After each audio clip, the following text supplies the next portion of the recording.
Welcome to Nerd on Nerd with me, Ellie Kempster. And me, Liam Underwood. And in this episode of Nerd on Nerd... Oh, it's a special episode, Ellie. Yeah? Yeah. Why? Because I am making a bold statement right now. Why are we doing a bold statement at the start of the show? This episode is going to be of a reasonable length. Don't make that promise. I've made it. If this episode isn't of a reasonable length, it's because Liam blabbered on and we ended up recording for 3 hours. This episode, I'm going to make a prediction now, is going to be under 1 hour 20. That's ridiculously bold. I know. So, in this episode, we are going to be talking about Paranormal Activity, the marked ones. Will this coincide with our special episode going up? Yeah, probably. Well, so, here's the thing. That episode will have gone up, the special, us watching all the Paranormal Activities. Yeah. But people might not have watched it, so we'll give a special warning when we get to actual Culture Swap. Yeah. Okay. But yeah, there is an episode up on the stream, which isn't part of the main stream of Nerd on Nerd. It's like when we do like our film specials, right? Like when we do like Yeah, exactly, yeah. Movies. And to be honest, listeners, you might have already listened to it because you'll be listening to this afterwards. So who knows? It's all just complete. We're recording this before that episode has been edited, but it has been recorded. So whoa, it's like all these different timelines all merging together. It's kind of like we're actually working on this podcast at the moment. Like we've got lots of pies, and then we've stuck our fingers in all of them, and now we've just got to see what happens. Which pie is the tastiest? Now our fingers are covered in all the insides of the pies. We've got to wash it all off, and we don't know how. Yeah, it's kind of like I made the pie, and then I've given it to you, and you've now got to eat the pie, which is the editing. It's sort of like I came round to yours with like 3 pies. Yeah. And we worked on those. Yeah. We made those pies. I was like, let's make some pies. And then as we were making those 3 pies, you went, here's a couple more pies.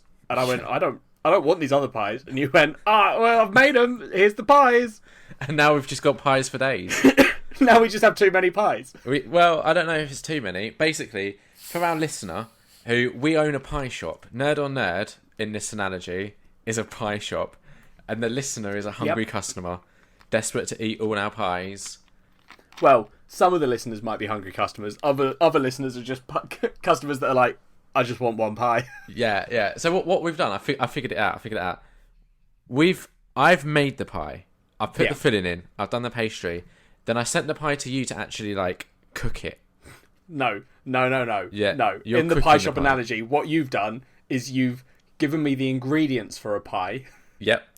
You've not done anything else. You've just given me the ingredients and in like not even instructions. You've just given me the ingredients to a pie and gone, make this into a pie. Exactly, and I'm like, Ellie, be quick. We've got a restaurant full of hungry... You're like, the other pie that we've already made, that one relies on this pie also being out. So we're going to do this in under 1 hour 20 and ignore the fact we just spent 2 minutes talking about how this podcast is like a pie factory. Yep, it's going well.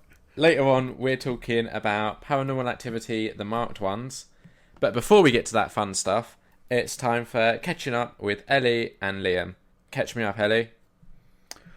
I've not done a whole lot. It's another one of those weeks where we recorded a week ago and then like we recorded on a Sunday, if I remember rightly. Yeah, last Sunday.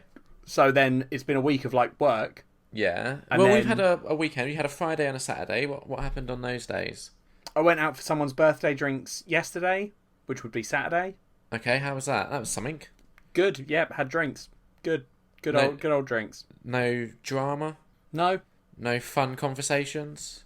No. The only thing that it has led to is I have now come to not dread Uber trips, but every time I get an Uber, I have the same experience no matter what. Okay. And it's frustrating for me because you know me, Liam. Yeah. I'm aware that I don't particularly pass. Yeah. Right? I don't pass. I'm okay with that.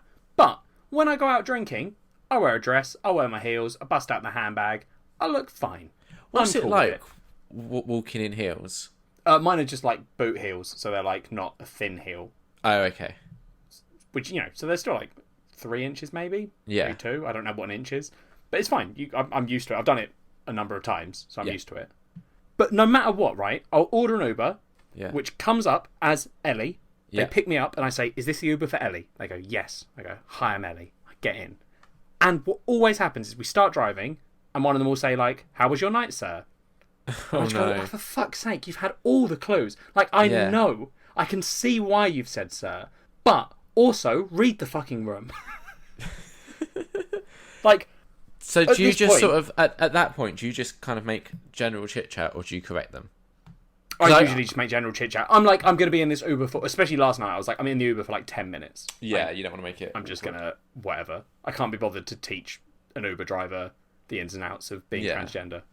But I just sort of, I'm like, I know it's in the news, transgender stuff. Just go, oh, okay, yeah. It was in the news recently, because Don Cheadle was on Saturday Night Live yesterday with a trans kids. Yeah, Protect Trans Kids t-shirt.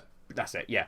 Good, I'm glad. Because we keep getting shitty celebrities who are doing the opposite of that and revealing that they are not pro-trans. I'm glad that we finally got a celebrity coming out and going, here we go. Did you say such as? Yeah. Graham Linehan. Well, yeah, but I mean, Robert Webb. J.K. Rowling. These, like, when you say celebrity, J.K. Rowling maybe, yeah, but Graham Linehan or Graham Linehan is not, but he's just the biggest, like, if you were looking at it as a big celebrity becoming, like, revealing they're slightly transphobic, Graham Linehan is like the opposite end of that scale, where he's a minor celebrity in air quotes, but he's massively showed his hand. Very transphobic. Yeah, it's like his Twitter is. You say there seems to be a lot of celebrities that do that, but like from an outsider perspective, it seems like most celebrities either haven't really been forthcoming with an opinion on trans issues, or are of the like everyone should just get along type of mentality. Like, obviously people should be looking out for trans people. But the issue is that it's just like, it feels, from the perspective of someone who is trans, it does feel like I am constantly waiting for celebrities to post something being like, oh, you know what? Yeah, no, kind of fuck trans people. Or not, never that, but do you know what I mean? Oh, like, so you're waiting for them to like reveal their, like, for the mask to slip. Especially the ones when there are people that haven't declared on either side, right? Yeah. With stuff like that, it means that I sit there and I'm like, if I see their name come up, especially on Twitter where I follow a lot of trans people, if I see them mentioned, I'm like, are they being mentioned because they've just done something? I spend every day, Liam, panicking that the people I like in the celebrity world are going to suddenly reveal that they don't like me. And then I'm like, well, fuck you. I get that, but that's not a way to live, is it? Just to be in constant panic of other people's no, the other way to live is crying and eating ice cream, which I also do. Well, it was Valentine's Day. Yeah. Oh, yeah, week. Valentine's Day. Yeah. I edited a fucking podcast. Did you have ice cream? What a lovely night I had. A big old bag of sharing Maltesers while doing it as well. There we go. So, I mean, in a way, it's not like you was alone. No, it was like I was with all my friends who were celebrating Valentine's Day and then just sort of listening to a past conversation I'd had with them. Yeah. Lovely. What did you do for Valentine's Day, Liam? Oh, it wasn't particularly romantic. We exchanged cards and gifts and then ordered pizza. You made that sound so formal. Yeah, it was. We had so many. Me and my partner, Kat, exchanged cards in the traditional manner. We got 2 cards. Well, a card each, obviously. We wrote quite similar messages inside them, but Kat wouldn't let me share what those messages were. It's also not Twitter. I don't. You were so amazed by how similar it was. It was both of you had done a take on the roses are red, violets are blue, which is the most common Valentine's Day thing. Yeah. And the only thing that made them similar was you had both mentioned poo. Yeah. That's it. It wasn't that the message was the same. You had just both used poo in it. And also that we'd both put it on the right-hand side of the card. That's not... Do you mean the left-hand side? Yep. Because that would be the weird side. The right-hand side would have made it very normal. Yeah. I meant the left-hand side. I don't know. It's just not that weird. I thought it was.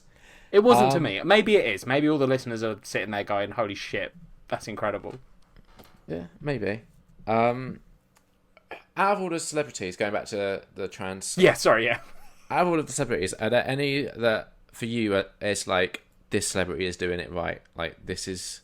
Because I see Ellen Page come up a lot at the moment talking about sort of a more umbrella, like, LGBTQ thing. But she seems... In the last couple of years, since she's come out as gay, I'm kind of pleased to see her, like, really sort of picking up that, that is, to me, that's the way to do it. Like, I get why celebrities don't tweet about controversial, in air quotes, topics. Yeah. Like, I can understand, people being, their PR people being like, no, if you take a stance on this, you're going to put off whoever and whoever. Yeah. But my attitude would be, if you're a celebrity, fuck that. If you genuinely believe something is right, talk about it. In both regards, if you think the that trans people are bad, you should talk about it so that us trans people can see who the fuck you are and be like, cool, you need to fuck off. Yeah. Like, don't be all hidden about it. Everyone should just be really open, and then society can ditch all the dickheads. That's fair. Back to you were talking about passing. Yeah. Are you gonna do? It's like all these different. We like branched off into 3 stories and then worked our way back. Yeah. Along them in the same order. I sort of remembered. Are you gonna do beautiful. The like voice training stuff? Yeah, I'm waiting on the voice training. I'm getting it done through the NHS because they offer it. And the last time I went to the GIC with the gender identity place, the guy was like, "Oh, have you started your voice training yet?" And I was like, "No, but I want to, and I think I'm on a waiting list." And he went, "Oh, let me check." Yeah, you are. Haven't heard anything since. Helpful. So that's been like, what? It was a year 6 months in between the first appointment and that one, and now it's probably coming up on 6 months then. So it's been a year waiting for the voice training, which is just getting ridiculous. Because we'll see. There was a documentary that Kat was watching on Channel 4 the other day that was following, I think 3 or 4 different people that were transitioning, and like their families as well, how they were dealing with it. I only caught like 5 minutes of it when I walked into the room. And it was talking about the voice training, and they were watching a video of someone that was kind of demonstrating what they're like. I don't know the correct terminology here, but like what their voice used to be like, and then what it was like after the training. Yeah, that's right. There's not like I don't know. I don't think there's like a correct terminology for that. I think what you said made sense. Yeah, but also I had to be careful not to then say something wrong and offensive. Okay. Yeah. But yeah, it was interesting seeing that like quite stark contrast. Yeah, and it was interesting as well because after the voice training, and it might just be because that's the voice that I heard first, I was like, that voice like suits them way more than what their voice typically would be. Yeah, it probably does help that you had heard the probably helped that you'd heard it's hard, right? Voice first. No, but I'm not even saying it to not say something offensive. I'm actually, my brain is genuinely just not putting the thought together at all. I'm really fighting with my brain to say those words because it's just going, nah. Don't worry about it, Ellie. Is there, like, what does the voice training entail, do you know? Like, have you looked into it at all? Yeah. There's loads of, like, there's training to hold your, like, larynx in the correct place. Okay. And then it's all a lot of, like, basically just learning how to make your voice box shift into the higher notes as the like default, and then by just constantly training it, you just teach your voice box that that's the normal way. Yeah, and then eventually that just becomes the normal way you speak. Like, you do it without thinking. Yeah, because it's not because people obviously listeners to this might not know this. It isn't like people who are speaking in their new voices. They aren't constantly being like, "Oh fuck, I can't talk." Like people do have to think about that, but a lot of the time, you slowly learn to do it, and it becomes your normal. Yeah. Or you can have vocal surgery as well. That's another option. What does that entail? Where they literally do surgery to raise the pitch of your voice. Okay. Is that something that you would consider, or do you just want to try and... I'll probably try the training first. I'm very lazy, but I also don't have money. Yeah, but I can see you trying the training and then being like, it's a lot of work. It is a lot of work, but I need to do it because otherwise I'm going to sound like this forever, which isn't ideal. Fair enough. So that probably doesn't help, to be fair to the Uber driver, when he's like, Ellie, and I'm like, all right, mate. Especially after you've been drinking. Take me home. Drinking and vaping. Yeah. Yeah. Hardcore vape. Yeah. Fair enough. So, yeah, we covered Valentine's Day for you. We covered your weekend. And anything else in the week of note? No. I'm seeing Hamilton not this Tuesday after. So that will be when we next record. You can talk about that. Yeah. That'd be. I'm excited to hear your thoughts. Mm-hmm. What if I hate it? What if I'm like, I really love the soundtrack, but I hate the musical? Then I'm gonna have to make you go again, so you learn to love it. Let's see. So I have some good news for me, at least. Yeah. A couple of weeks ago, I had to go for a visual field test to see if I could still drive, which is a horrible, horrible test where you go to like an optician's, you put your face against a glass screen essentially, stare at a red light, and then anytime you see a white light flashing, you have to click a buzzer and it'll flash around to try and gauge like how much you can see. But I just feel like it only can really show you like what is directly in front of you. It can't really do peripheral. Like when you see, like when you're driving, right? You can see cars coming from like the side, even though you're looking at the front. If that makes sense. Yeah. Whereas that test doesn't really. There's no way of testing the side bits. I mean, I'm now slightly worried. I know that you have good news, right? But I'm gonna make you slightly worried because I've done those tests. Yeah. Every time I get my eyes checked, I have those, and I think it does check your peripheral pretty well because a fair number of the white dots appear in your peripheral. Yeah, no, they appear in the peripheral. But what I'm saying is, it's still in front of you. So, like, imagine where your head is. Yeah. Right. Because there's a screen in front of you, and then the lights are behind that screen. Right. So my face is like pressed against the screen here. I can't. There's no way of testing what is like this side of the screen, which would be at the corner listeners, of your you eye. can't see the position Liam's putting himself in to demonstrate, which I appreciate because it is explaining his point to me quite well. But the issue I have is that the areas Liam said he could see cars in his car was if you picture like a horse having the eyes on the side of its head, that is the area Liam is sort of saying they can't test. Which, honestly, I don't think they need to test because humans can't see there. Yeah. It's like I'm now more concerned because I think Liam might be able to see actually way better than anyone else, even with the just like a horse. Yeah. Yeah. No. It's so like I get what you're saying. I do get what you're saying. I understand what you're saying. Yeah. But I guess that's the area they need to test. So like, I don't just think they're just sort of making do and being like, well, we'll let him drive. It's just a horrible test because it is when you're going through what I'm going through, which is essentially tunnel vision, but at the moment it's like quite broad, but it will over time narrow slowly shrink. Yeah.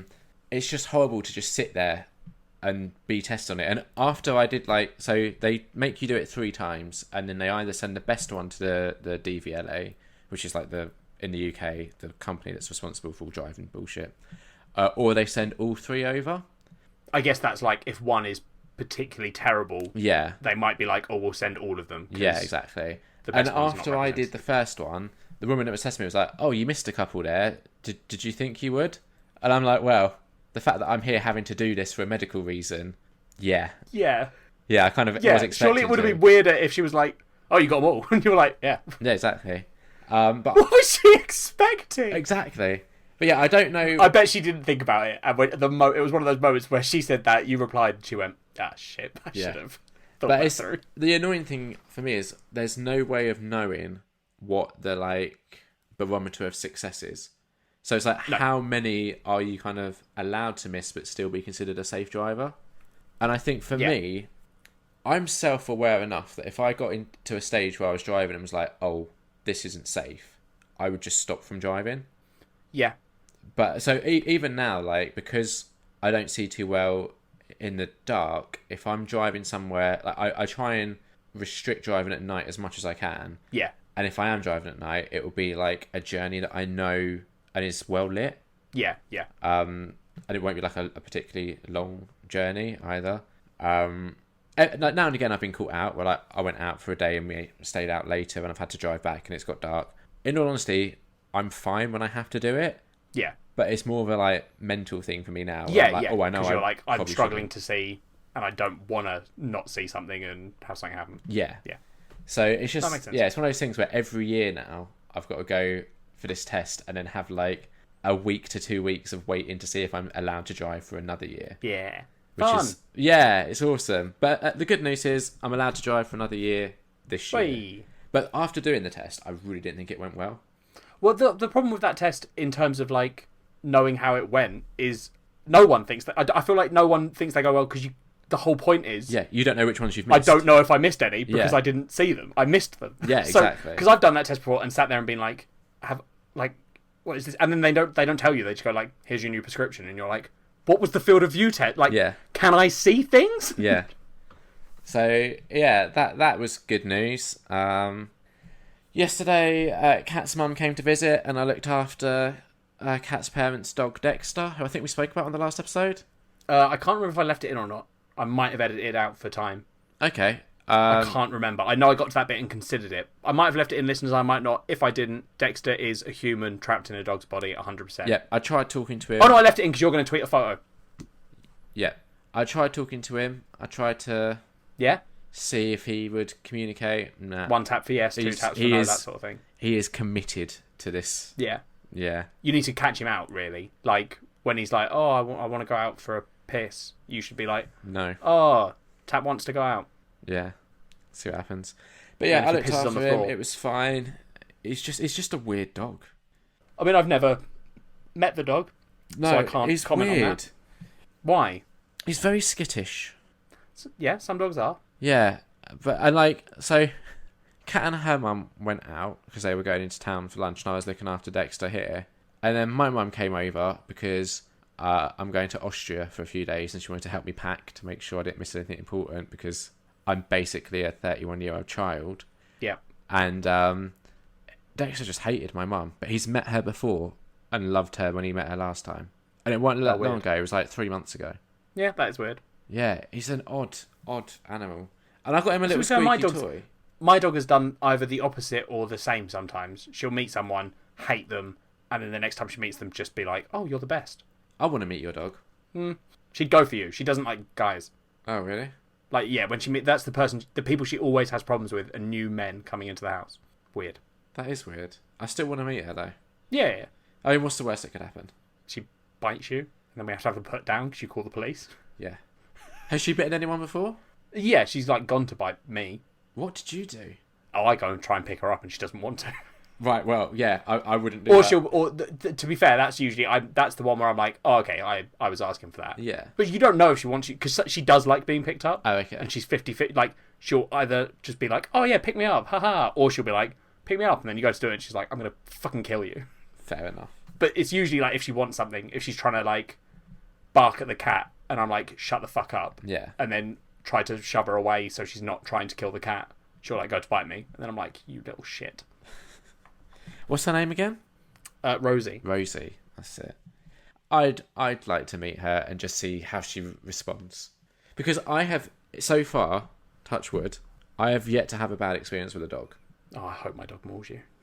Exactly, but I don't know if it's because I've always like grown up with dogs, so I kind of know like not to approach. That wouldn't help with Rosie because Tom, who other co-host of Into the Asylum, he is amazing with animals, always has been, and my dog didn't like him when he first met her.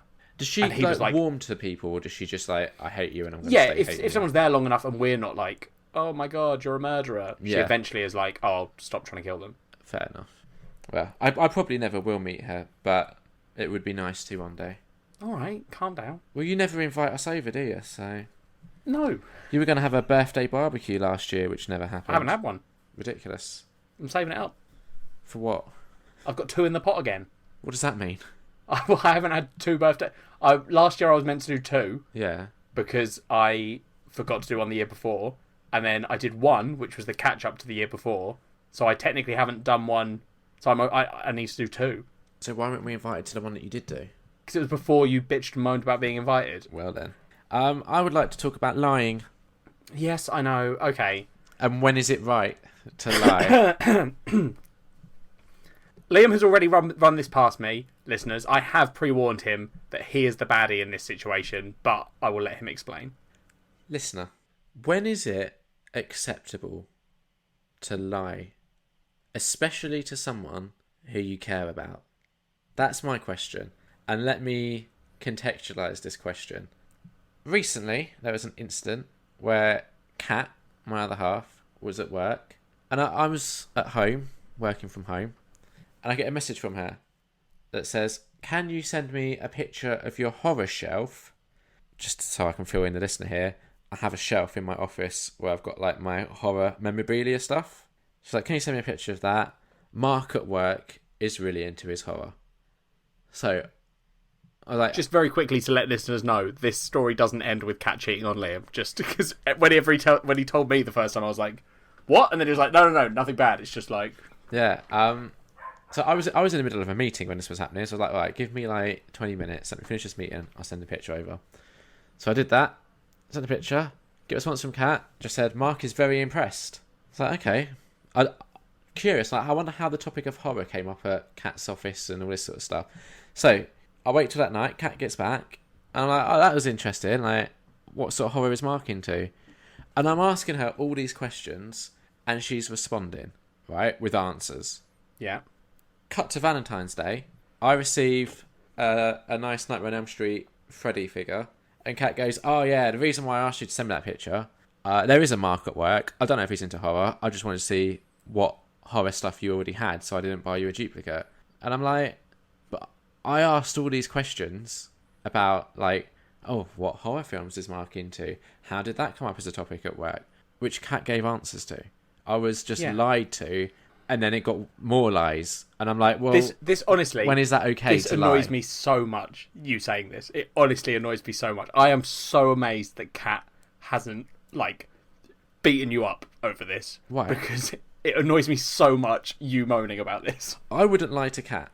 I respect her too much. Well, that's shitty. Imagine, Liam, how much worse for everyone else in the world it would be if someone was trying to do them a nice surprise and they asked one question that would unravel the lie if they went, so what horror is Mark into? So literally, imagine the reverse situation of this, where Kat asks you that, you go, yeah, here's the photo. When she gets in, you go, bit bloody weird. What's old Mark into then? And Kat had immediately gone, yeah, you're right, it was all a lie, I'm getting you a gift. Yeah, okay. You'd have been like, oh, all right. So the alternative is just a shit surprise. There's other ways of doing it, though. Like what? Like, wait until she gets home and just goes and look at the horror shelf. No, because she clearly wanted to buy it then and there. She was like, oh, I've got an idea. I don't want to leave it till later because I'll forget. Or, like, I might not have the chance to buy it later. Is there not a way of doing it without lying, is my question. That shouldn't be the question. Yes, there is. The actual question, though, should be, does it matter that Kat lied about that? And the answer to that is a very definitive no. But here's the next question. I love when you do a little, haha, I've got you, and I'm sitting here going, no, you fucking haven't. If Kat is so willing to lie about that, what won't she lie about? There we go. I don't think you've got me, Liam. I think what you've done there is prove that you have some sort of latent trust issues. Well, here's the thing. I didn't until she lied to me. Stop saying here's the thing. I had no trust issues and then realised that she could just lie so effortlessly to my face. I think that was the part that, like, got to me. It wasn't the fact that she lied. It was the fact that she did it so casually. Well, yeah, because she didn't want to ruin the surprise. It's such a ridiculous thing for you to be upset about. Poor fucking Kat. It's like parents, right? Listeners, everyone just tweet Kat and just say, I'm sorry. And she'll know, because no one's ever going to apologise to Kat about anything more important than the fact that she is dating Liam. That sounds mean. Yeah, it was meant to be me, Liam, because what you're doing is very mean to Kat. Yeah, I mean, I'm trying to think if there's any examples of where I've lied to Kat for, like, a good reason. Well, so there probably, I don't know if there are examples of that happening in the past, but when Kat gets to, like, 40, right, say you two are together, the tradition is sort of a surprise party, right? I don't like surprise parties. No, I know you don't, but that's not the point. You're not throwing a party for yourself. Well, let's just say you were throwing a cat a surprise. Yeah. A cat. Let's just say you were throwing Kat a surprise party. Yeah. Would you ruin it? Like, say, and let's say you'd put in a ton of planning. You'd got everyone Kat knows was going. Yeah. No one has ruined it for Kat. Yeah. You've planned out this whole big day. Yeah. It's amazing what you've planned. And Kat says to you, is this maybe not is this a surprise party, but something where you would have to reveal that you were throwing a surprise party. Would you ruin it? Well, what would she say? Let's say you were like, so you wanted Kat to be in, like, party clothes for the party, right? Yeah. But you've said, like, oh, we're going out for a meal. Yeah. And you thought you'd said somewhere that was, like, party clothes attire. And then Kat's like, well, why do I need to wear this? Like, we're going to Pizza Hut restaurant. That's not party attire. No, Would you just be like... No, I said, well, we're not going to Pizza Hut. We're going to Pizza Express, and it's much more party attire there. And then she goes, no, Pizza Express, that's also pretty... I'll say, look, Ellie's meeting us there, and you don't want Ellie to show you up. This is also a lot... But you wouldn't be taking her to Pizza Express. You're taking her to the surprise party. No, I'm smarter than that. What I would do is I'd take her to Pizza Express first, And then take her to the surprise party afterwards. Okay, and then Kat's like, oh, can we finish season 3 of Sabrina when we get in right after we finish eating at the restaurant? I'm like, yeah, maybe later if there's time. And she says, no, I want to nail it down that we're doing it right after the restaurant. I'm just so excited. I'm like, why is Sabrina it taking them like over 10 years to get to season 3 of Sabrina? They had a delay in production. Big hiatus. Yeah. Yeah. I'll be like, what? Right after? I'll be like, yeah. We'll see. We'll see what happens. And she's like, well, this is getting suspicious.